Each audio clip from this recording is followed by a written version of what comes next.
Good morning, class. This is Mr. Whitby, and today we're going to be looking at the Protestant Reformation. So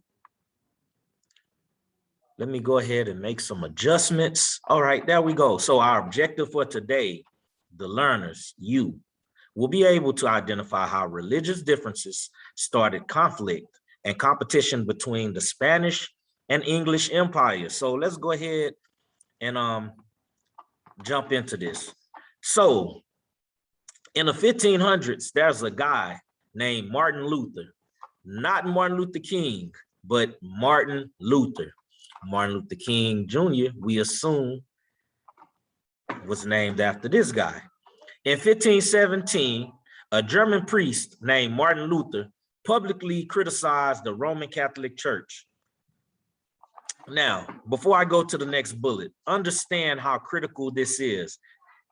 In history, since the earliest times, the Roman Catholic Church had become a powerful force, and anyone who criticized the Roman Catholic Church had been excommunicated. So when you're excommunicated, that means that you are no longer a member of the church, so you aren't protected. So anyone can do anything to you and you aren't protected, because back then in the 1500s, the Roman Catholic Church is the most important and powerful institution in Europe.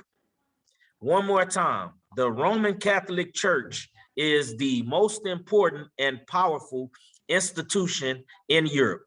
Luther believed that the church wasn't teaching and following the religious principles set forth in the Bible. For those of you who don't know, I'm anticipating this. Principles are like traditions, teachings, philosophies that you follow. In this context, it's the religious doctrine that you follow, that you apply to your life day to day. So the things that Jesus Christ taught in the Bible. Martin Luther charged that the church was too wealthy and it abused its power by meddling into politics. So basically, at this time, the Roman Catholic Church was so powerful that it was influencing what the countries were doing. So in order for the countries to make certain political moves, they had to get approval from the Roman Catholic Church. And a lot of the things that these countries were doing was considered immoral according to the things that were in the Bible. Martin Luther didn't like that. He said, I don't like that. All right, so let's look at the Protestant Reformation. All right, so when you hear the word Protestant, what you should hear is the word protest. The word protest. And the word reformation means to change. So the Protestant Reformation is a protest that's meant to change the Roman Catholic Church and the religion that is set forward. So the Protestant Reformation was a religious reform movement that swept through Europe in the 1500s. The result is the creation of a branch of Christianity called Protestantism, a name used collectively to refer to the many religious groups that separated from the Roman Catholic Church due to the differences in doctrine. Now, what you have is this guy, Martin Luther, went to school. He went to theology school, and that's like a college that you go to study religion.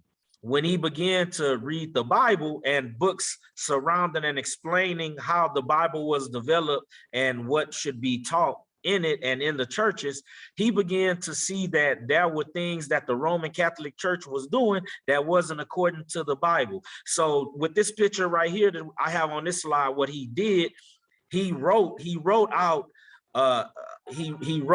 kind of like a thesis or a major paper that challenged everything the Roman Catholic Church was doing. And then he posted that paper on the walls of one of the biggest churches in the area in which he was living. So his issues with doctrine, let's take a look at this. Luther's statement challenged the Catholic Church's role as an intermediary between people and God, specifically when it comes to the indulgence system, which allow people to purchase a certificate or a pardon for punishment of their sins. Luther argued against the practice of buying or earning forgiveness, but believing instead that salvation is a gift from God that he gives to those who have faith.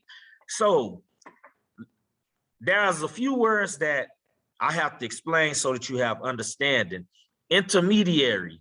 So the Catholic Church had priests, and whenever a person sins, those people would go to the priest. Those people would confess those sins to the priest, and then depending on what the priest told you to do, you know, the priest would tell you, hey, your sins are forgiven. What Martin Luther is suggesting is that rather than going to the priest, the individual person has a direct line and a direct connection to God. So in order to be forgiven for your sins, you as the individual have to pray directly to God, who then would forgive your sins based on if you felt that your sin was wrong and if you tried to not sin anymore.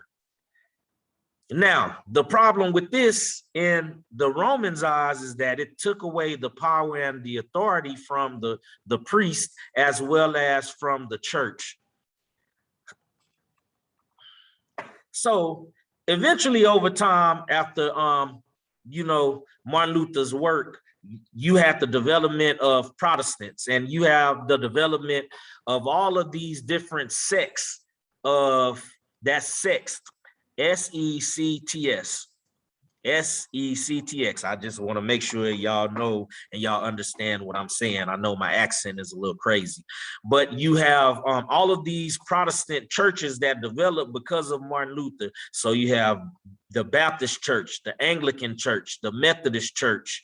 You have all of these different types of Christianity, sects of Christianity, all of these different kind of branches of Christianity that believe little small different things. But I also need my students to understand this, that the Roman Catholic Church, Catholics are too Christians. Understand, Catholics are Christians. Many people don't think that Catholics are Christians, and anybody who believes that is misinformed. The Roman Catholic Church is one of the official religious groups that are tied to Christianity. Now, what's going to happen is people in Europe are going to create a machine called the printing press. And the printing press is revolutionary because the printing press, there goes my light, the printing press does a few things. Number one, it allows the Bible to be printed quicker in a faster way. So once the printing press is created, there are more Bibles being created. There are more Bibles printed out. And so therefore the individual person is able to read the Bible and understand the Bible for him and herself.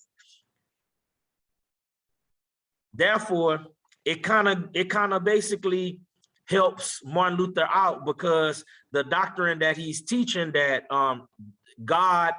that the responsibility of the individual is to have a personal relationship with God rather than church, the printing press kind of makes this happen, and it brings it into fruition, because for the first time, the average individual can read the Bible. If he or she is literate and can read, they can actually read the Bible.